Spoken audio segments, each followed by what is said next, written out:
नमस्कार फ्रेंड्स, मेरा नाम है जयवीर शाह और आपका स्वागत है Mac learn to one YouTube channel पर। आज के इस वीडियो में हम बात करेंगे कि किस तरीके से रिव्यू प्रोसेस 2 से हम बच सकते हैं, जो है अनअकैडमी डाउट सॉल्विंग एजुकेटर के लिए। तो क्या है रिव्यू प्रोसेस 2, किसके लिए है? जब हम क्वेश्चन को स्किप करते हैं ना, उसके लिए है। स्किप करना यानी क्या? कोई भी क्वेश्चंस जब हमारे सामने आते हैं अनअकैडमी पे डाउट सॉल्विंग एजुकेटर के तौर पे, तो अगर वो क्वेश्चन हमें समझ नहीं आते हैं या ड्यू टू सर्टेन रीजंस हम उसको रिजेक्ट करते हैं, स्किप करते हैं, तो वहां पर हमारे सामने क्या क्या एक्शंस लिए जा सकते हैं, किस तरीके से हम बच सकते हैं उन एक्शंस से, उन सभी के बारे में डिटेल में बात करेंगे इसी वीडियो में। और साथ साथ में अगर आपने अभी तक अनअकैडमी पे अप्लाई नहीं किया है तो at the end of the video मैं आपको बता दूंगा कि आप कैसे अनअकैडमी पे प्लस एजुकेटर या फिर डाउट सॉल्विंग एजुकेटर बन सकते हैं।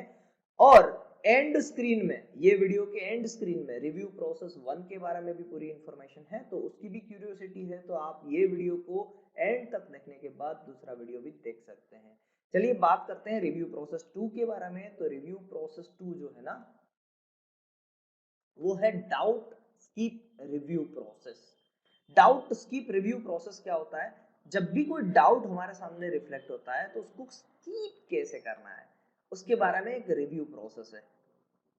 रिव्यू प्रोसेस यानी कोई हमें देखेगा कि हमने कौन सा डाउट स्किप किया है और हमने क्या सही रीजन के साथ उसको स्किप किया है कि नहीं किया है। So there will be a review of the doubt that are skipped by educator for the below skips reason codes। देखिए, इसका मीनिंग है ना, इस तरीके से समझना है कि आई डोंट नो दिस कॉन्सेप्ट। ऐसा अगर आपने इस पॉइंट को टिक करके डाउट को स्किप कर दिया, मगर आपको वो कॉन्सेप्ट पता था, फिर भी आपने यही पॉइंट से आई डोंट नो दिस कॉन्सेप्ट पे क्लिक करके उसको निकाल दिया, तो वहां पर आपको पेनल्टी लगेगी। अब इसको समझना कैसे? देखिए, मैं घेट एंड ईएससी पे पढ़ाता हूँ, Unacademy educator doubt solving educator platform पे। तो अब मैकेनिकल से रिलेटेड कोई भी ऐसा कॉन्सेप्ट है जो मैंने पहले सोल्व कर दिया था, अब सेम रिलेटेड कॉन्सेप्ट पे नए डेटा पे मैं सोल्व नहीं कर पा रहा हूँ, तो यहां पर मैं टिक नहीं कर सकता हूं आई डोंट नो दिस कॉन्सेप्ट। अगर इंजीनियरिंग, थर्मोडायनामिक्स, मैथ्स सभी के लिए कॉमन होगा। मैथ्स का मैंने एक क्वेश्चन सोल्व किया रैंक मैट्रिक्स के बारे में, रैंक ऑर्डर मैट्रिक्स का। अब दूसरी बार मेरे पास रैंक ऑर्डर मैट्रिक्स का उसी टाइप का एग्जांपल आ रहा है, बट मैं उसको आई डोंट नो दिस कॉन्सेप्ट करके क्लिक कर रहा हूँ। पता नहीं क्यों करूंगा ऐसा, मगर टाइम नहीं है, कुछ भी हुआ तो क्लिक कर दिया, तो वो नहीं चलेगा। आपको वो क्वेश्चन को सोल्व करना ही है।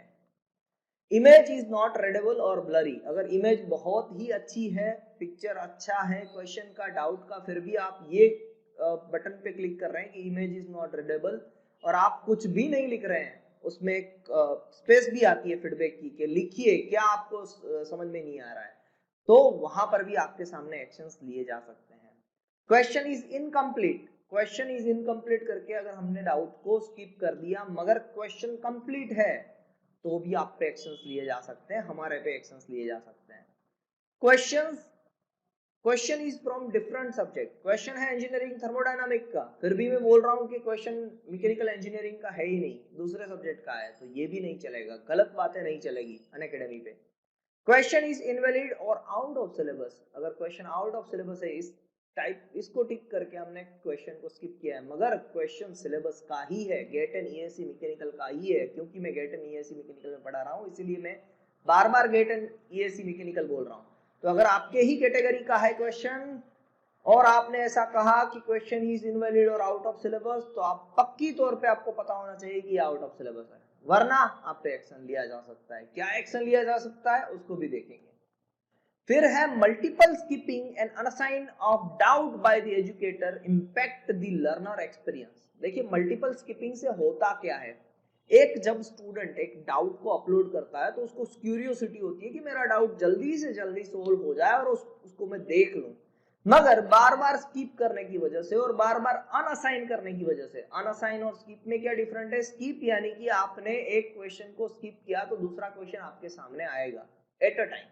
अनअसाइन क्या होता है? अनअसाइन ऐसे होता है कि आप एक क्वेश्चन पे गए, डाउट के एक क्वेश्चन पे गए, आपको वो क्वेश्चन अच्छा नहीं लगा या आपके पास टाइम नहीं है, तो आप क्या कर रहे हो?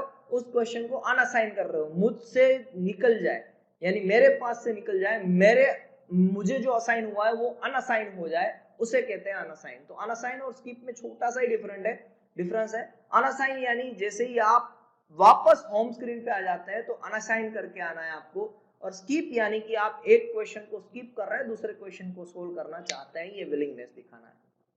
तो अगर ये चीज हुई बार बार मल्टीपल टाइम्स लिखा हुआ, देखो मल्टीपल स्किपिंग यहाँ पर बहुत ही मीनिंगफुल वर्ड है।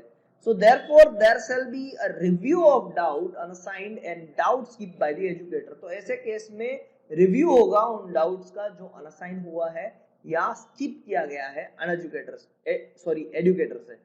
तो the number of skips with the reason code I don't know this concept. देखिए यही कोड को मेनली हाईलाइट किया जा रहा है क्योंकि यही कोड ऐसा है कि जिसको जस्टिफाई करना बहुत ही डिफिकल्ट है। तो अगर मैंने बार बार I don't know this concept पे क्लिक करके क्वेश्चन को स्किप किए, डाउट्स को स्किप किए along with the number of unassigned doubts by educator that should at no point exceed 40% of the total doubt assigned to the educator। देखिए जैसे कि आपके पास 100 क्वेश्चन आए हैं अनअकैडमी पे, अगर डाउट सॉल्विंग एजुकेटर हैं आप, या फिर 10 क्वेश्चन आए हैं आपकी कैटेगरी में, आपके पास आपको असाइन किए गए हैं 10 क्वेश्चन, तो 10 में से आप 4 क्वेश्चन को आई डोंट नो दिस कॉन्सेप्ट करके कैंसल या स्किप नहीं कर सकते हो। आप ज्यादा से ज्यादा 3 क्वेश्चन को इस पॉइंट के साथ कि आई डोंट नो दिस कॉन्सेप्ट उसके साथ स्किप कर सकते हो। उससे ज्यादा बाकी के जो भी रीजंस है ये सारे I image is not blurry and image is not readable and blurry, उसके साथ आप जा सकते हो, मगर I don't know this concept के साथ नहीं जा सकते हो, 4 से ज्यादा बार नहीं जा सकते हो।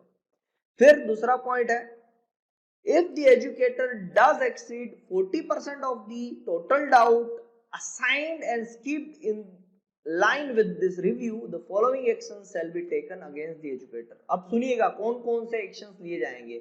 अगर आपके पास 10 डाउट थे, 10 में से 4 को आपने आई डोंट नो दिस कॉन्सेप्ट करके आपने स्किप कर दिए, तो फर्स्ट टाइम आपको वार्निंग मेल आएगा कि ऐसा दोबारा मत कीजिएगा। दूसरी बार 20% डिडक्शन एंड वार्निंग मेल आएगा। एंड तीसरी बार 20% डिडक्शन और टर्मिनेट हो जाएगा आपका अकाउंट। तो ये तीनों कंडीशन होगी, 3 बार आपको वार्निंग दी जाएगी, 3 बार आपको वार्निंग से समझ लेना है कि मुझे बार बार ये डाउट स्किप नहीं करने हैं। आशा करता हूं कि आपको इन्फॉर्मेशन अच्छी लगी होगी और ऐसे ही वीडियोस में बनाता रहूं, उसके लिए subscribe and like the video. अब मैं बताऊंगा आपको कि अनअकैडमी पे कैसे एजुकेटर बनते हैं, उसके लिए वीडियो नंबर 1 यहाँ पर रिफ्लेक्ट होगा और दूसरा वीडियो जो एंड स्क्रीन पे अभी आपको दिखेगा जो है अनअकैडमी रिव्यू प्रोसेस 1 के बारे में। Thank you very much, have a nice day. जय विरशा साइनिंग ऑफ।